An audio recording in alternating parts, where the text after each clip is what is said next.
Bismillah, walhamdulillah, ashhadu an la ilaha illallah wahdah la syarika lah, wa ashhadu anna Muhammadan abduhu wa rasuluh, la rasula ba'dah.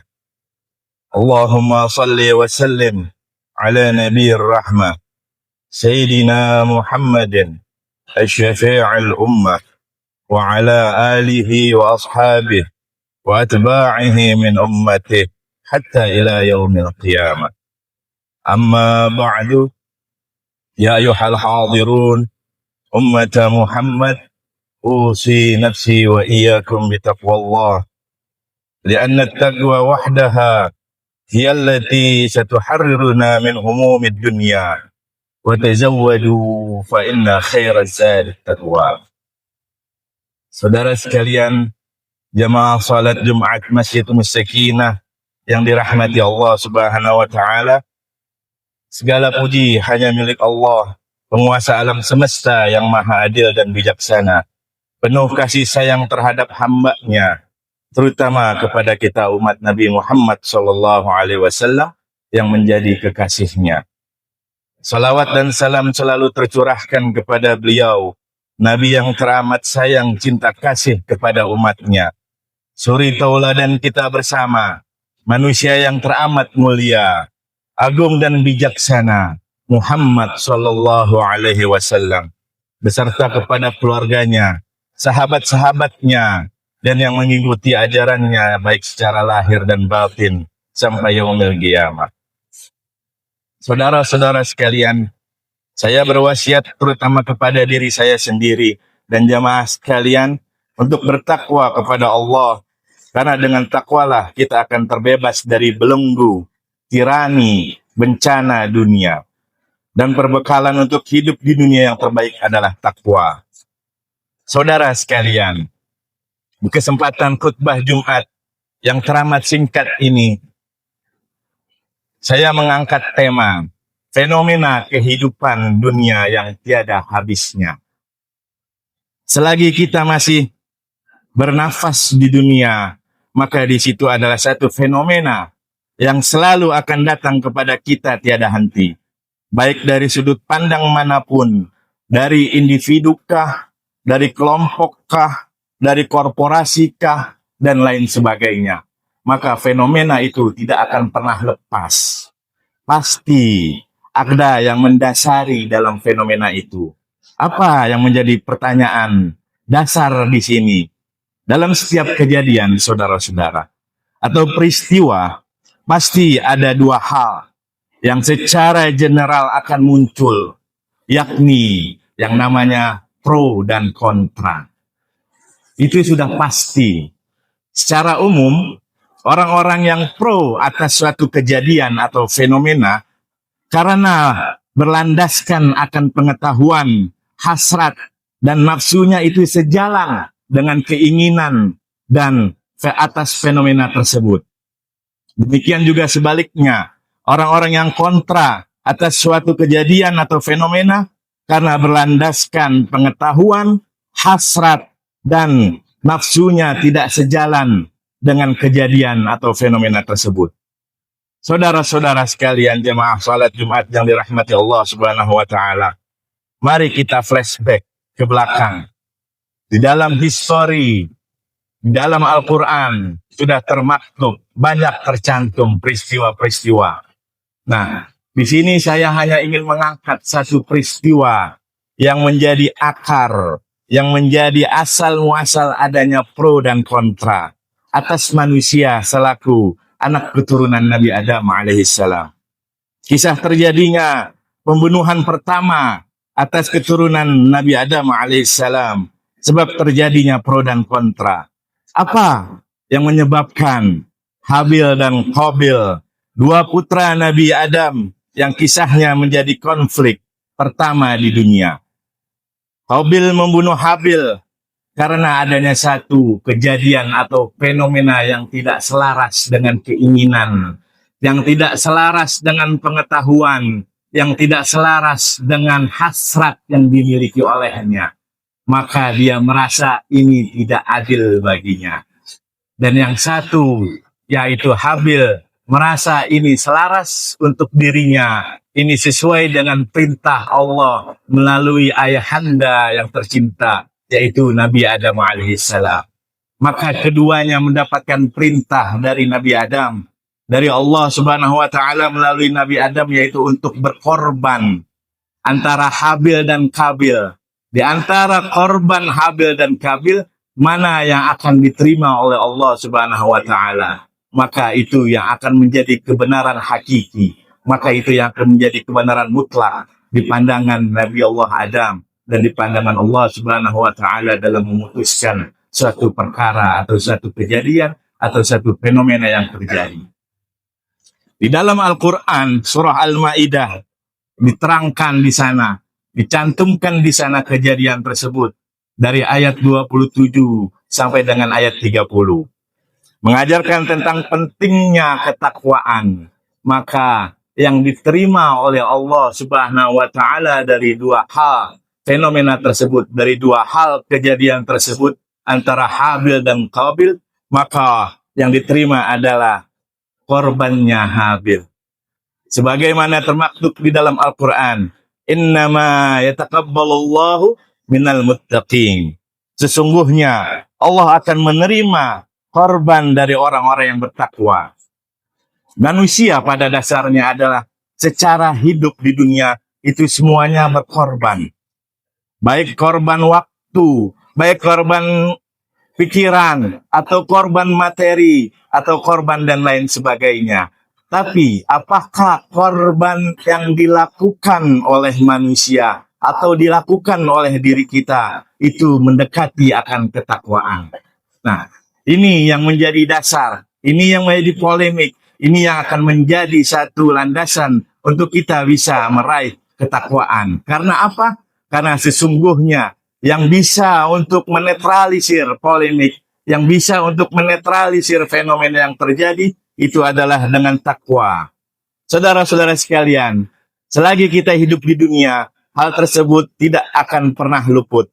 Ujian, cobaan akan selalu menghampiri kita. Ini sudah janji Allah Subhanahu wa taala atau ketentuan dari Allah Subhanahu wa taala. Itu termaktub di dalam surah Al-Mulk. Tabarakalladzi biyadihil mulku wa huwa ala kulli syai'in qadir. Alladzi khalaqal mauta wal hayata liyabluwakum ayyukum ahsanu amala. Coba kita perhatikan dan kita tilik dalam surah Al-Mulk tersebut bahwa Allah pasti akan menguji kita. Siapa di antara kita yang paling baik, yang paling ihsan, yang paling ahsan perbuatannya. Saudara-saudara sekalian, di sini Allah menggunakan kata ahsan. Amalan yang paling baik, berkualitas dan dilakukan dengan ikhlas sesuai sunnah Nabi Muhammad SAW. Para mufassir atau ahli-ahli tafsir seperti Al-Qurtubi, Ibnu Katsir, dan At-Tusturi menjelaskan bahwa ini berarti amal yang paling terjaga dari haram. Bersegera dalam taat, paling banyak mengingat kematian dan paling ikhlas. Amalan apa itu semua saudara? Yaitu tidak lain adalah takwa. Kita kepada Allah itu yang akan menyelamatkan kita dari semua fenomena kehidupan dunia yang tiada habisnya. Saudara-saudara sekalian, untuk menjadi orang yang bertakwa sangatlah mudah, tidak susah, tidak repot, dan tidak perlu energi. Hanya ada satu kata yang harus kita tanamkan di dalam diri kita. Maukah kita menjadi orang yang bertakwa? Nah, kuncinya itu adalah satu. Maukah kita untuk menjadi orang yang bertakwa? Ini balik lagi untuk ke dalam diri kita, introspeksi sendiri-sendiri. Apakah kita mau menjadi orang yang bertakwa atau tidak mau menjadi orang yang bertakwa? Karena di dalam orang yang bertakwa itu harus ada 3 konsep yang dilakukan oleh orang yang bertakwa. Sebagaimana hadis yang panjang lebar yang diriwayatkan, yang terkenal dengan hadis Jibril, yang malaikat Jibril itu memberikan pengajaran kepada Nabi Muhammad SAW tentang agama, yaitu ma huwal iman, ma huwal Islam, ma huwal ihsan. Nah, 3 konsep atau 3 pokok elemen inilah yang harus dilakukan agar apa? Agar takwa yang ada di dalam setiap individu manusia itu sempurna. Yang pertama yaitu adalah iman, adalah pondasinya. Yang kedua adalah Islam, adalah jalannya. Dan yang ketiga adalah ihsan, adalah puncaknya. Apabila ketiga konsep ini tidak berjalan di antaranya, maka ketakwaan kita itu tidak akan sempurna. Ibarat produksi, itu adalah kita cacat produksi, atau tidak lulus quality control, atau tidak ada QIC-nya. Satu barang yang tidak lolos quality control, maka dia tidak sempurna. Nah, ketiga hal ini yang harus ada di dalam diri manusia untuk mencapai derajat ketakwaan yang sempurna. Karena ketiganya menyatu, terbentuklah konsep takwa yang utuh, yaitu menyakup keimanan, perbuatan, dan akhlak yang mulia. Kita berdoa kepada Allah Subhanahu wa Ta'ala untuk kita semua yang hadir di sini, keluarga kita, orang tua kita, anak istri kita, sahabat-sahabat kita, saudara-saudara kita semua, umat Islam. Allah jadikan kita menjadi hambanya yang bertakwa, yang menjalankan secara utuh dan sempurna akan 3 konsep tersebut. Iman, Islam, dan ihsan. Dan Allah maafkan atas semua kesalahan kita di yaumil qiyamah tanpa hisab. Dengan adanya 3 konsep di dalam diri kita, maka hidup yang akan kita jalani di dunia ini akan penuh dengan kedamaian. Hidup yang akan kita jalani itu akan penuh dengan ketenangan. Itulah yang kita cari. Apalagi, apakah harta membawa ketenangan? Belum tentu. Apakah ketampanan membawa ketenangan? Belum tentu. Apakah jabatan membawa ketenangan? Belum tentu. Malah hal tersebut bisa jadi membawa kita bencana, akan tergeret-geret terus ke dalam arus dunia yang tiada henti-hentinya. Fenomena-fenomena yang banyak yang terjadi itu bisa menjadi pembelajaran dari kita untuk kita bisa mulai dari sekarang. Dari selesai Jumat ini, mari saudara-saudara, kita tingkatkan iman dan takwa kita melalui 3 konsep tersebut yang harus kita jalankan, yaitu iman, Islam, dan ihsan. Demikian khutbah Jumat ini yang Allah bukakan untuk saya dapat sampaikan kepada jemaah sekalian sebagai pengingat, terutama untuk diri saya sendiri. Mohon maaf atas segala ucapan dan perilaku saya. Aqulu qawli hadza astaghfirullah li wa lakum walil mu'minina wal mu'minat wal muslimina wal muslimat fastaghfiru innahu huwal ghafurur rahim.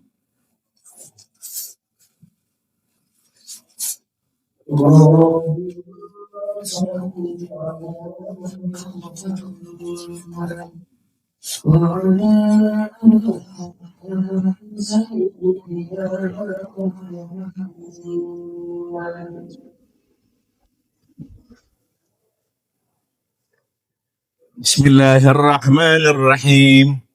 Alhamdulillahi rabbil alamin. أشهد أن لا إله إلا الله رب العرش العظيم وأشهد أن محمد رسول الله خاتم النبيين والمرسلين اللهم صل على سيدنا محمد وعلى آله وأصحابه وسلم تسليما أما بعد فيا أيها الحاضرون اتقوا الله فيما أمر وانتهوا عما نهى عنكم وحذر واعلموا أن الله أمركم بأمر بدأ فيه بنفسه وثنى بملائكته بقدسه وقال تعالى إن الله وملائكته يصلون على النبي يا أيها الذين آمنوا صلوا عليه وسلموا تسليما اللهم صل على سيدنا محمد عبدك ورسولك وصل على المؤمنين والمؤمنات من أمة سيدنا محمد وارض اللهم عن الخلفاء الراشدين أبي بكر وعمر وعثمان وعلي وعن بقية الصحابة والتابعين وتابع التابعين لهم بإحسان إلى يوم الدين، وارض عنا معهم برحمتك يا أرحم الراحمين. اللهم اغفر للمؤمنين والمؤمنات والمسلمين والمسلمات الأحياء منهم والأموات. اللهم سلمنا والمسلمين من الآفات والبليات والفتن ما ظهر منها وما بطن. ربنا آتنا في الدنيا حسنة وفي الآخرة حسنة وقنا عذاب النار.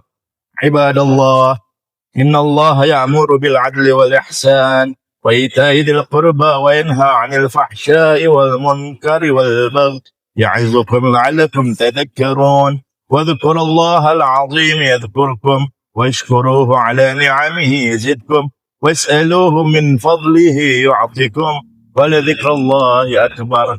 أقم الصلاة.